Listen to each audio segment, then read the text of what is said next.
ඉතින් මං හිත නිදහස් කරගන්නත් එක්ක මගේ යාළුවොත් එක්ක පොඩි ඩේට් එකක් ලයික් සෝලෝ ඩේට් එකක් ගියා. ඉතින් ඔය මගේ අවුට්ෆිට් එක පෙන්වන්නද කොහොමද මං හදන්නේ නැත්නම් මම දාගත්ත බඩු ටිකද කොහෙද මට මතක නෑ හරියට. මොකද කිව්වොත් මම මේක vlog එක හදවන්න එක වීඩියෝස් ගත්තේ කලින් දවසේ ඊයේ කලින් දවසේ අද මං සන්දා සෙනසුරාදා තමයි අපි ගියේ. මම ඉතින් යන තැනමක පර්ෆියුම් එකයි ලිප්ස්ටික් එකයි ලිප්ස්ටික් එකක් වල ඒක ලිප්ස්ටික් එකක් නෙවෙයි කයි තමයි උස්සයි යන්නේ. ඊට පස්සේ මම මගේ යාළුවෝ දෙන්නෙක් එක්ක තමයි අද මේ ගමන ආවේ. මේක නුවරඑළිය වික්ටෝරියා පාක් එකට තමයි අපි ගියේ. ඉතින් ඔය විදිහට තමයි අපි ටිකට් එක ගියේ. මගේ ගර්ල් එයාට සෝෂල් ඇන්සයිටි තියෙනවා කිව්වා. හින්දා කිව්වා එයාට මොනා ගන්න ඕනේ කියලා. මගේ ගොඩක් යාළුවෝ කියන්නේ එයාලා බ්ලොග් වලට එච්චර මොන දෙන්න හරි අකමැති. ඉඳපන් පොඩ්ඩක්. ඔය යන්නේ අනිත් එක්කෙනා. මගේ ගස් නැත්තක් නෑ. එයාලගේ හැටි ඔය විදිහට තමයි. වීඩියෝ වෙන්නේ මන් දන්නේ මගේ වීඩියෝ එකට මෙයා ගන්න තියෙන්නේ. හරිද? මම මේ ඔක්කොම දානවා. මේ වැඩි හොඳයි බං අපි කැලෑ වැවිලින්න ගියාන.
එවන්නම්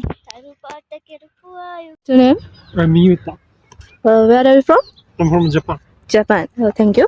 What did you think about Sri Lanka? Oh, how do I think about Sri Lanka? Yeah.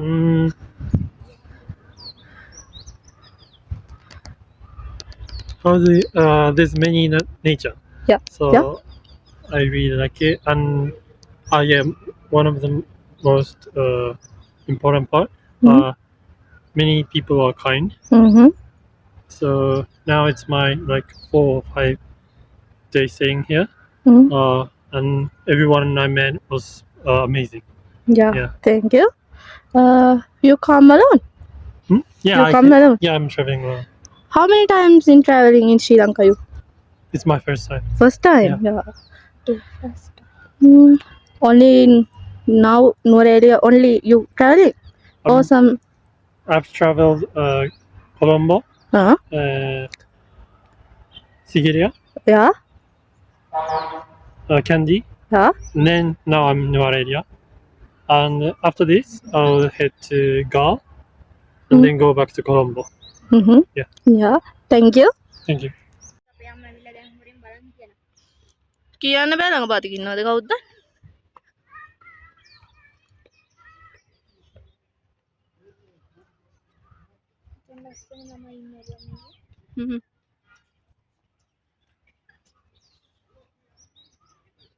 මොන්ට හම්බුණා ඔක්සිජන් මේව කරන එක. අරු රැප් කාරේ බන්තනි කරලා කොහොමද අද පාක්කේ මයිල් බලන්න. සිතෝ යන්ද?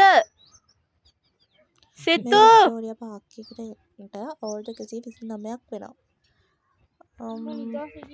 ඉතින් මේ පාක් එක වෙහිලා තියෙන නුවර එළියේ. මේක හදා අපි දැන් අර කන්ද මේ වගේ උඩට බලන්න නගිනවා මොකද? කරන්න වගේ. එන්න. බලනවා නම් පුළුවන්. මේක බලන්න. නොරේ ගත්තාම ජෛව විවිධත්වය අතරින් ගොඩක්ම මේවා තියෙන තැනක්. යන්නේ විශේෂංග තියෙන තැනක්. හොඳම උදාහරණය තමයි නුවර එළිය ප්‍රදේශයට ගන්න තරමේ. يعني මධ්‍යම පළාතට මහරත් මල ගහ මෙන්න මෙහි විදිහට තමයි මෙන්න මේ ප්‍රධාන රත්මහල් කියන මධ්‍යම පළාතේ ප්‍රධාන මල වෙන්නේ මෙන්න මේක මේ මහරත් මල. මම ඉතින් වැඩි විස්තරයක් නම් දන්නේ නැහැ. මේක 2011 පෙබරවාරි මාසයේ පළවෙනිදා තමයි හදලා තියෙන්නේ.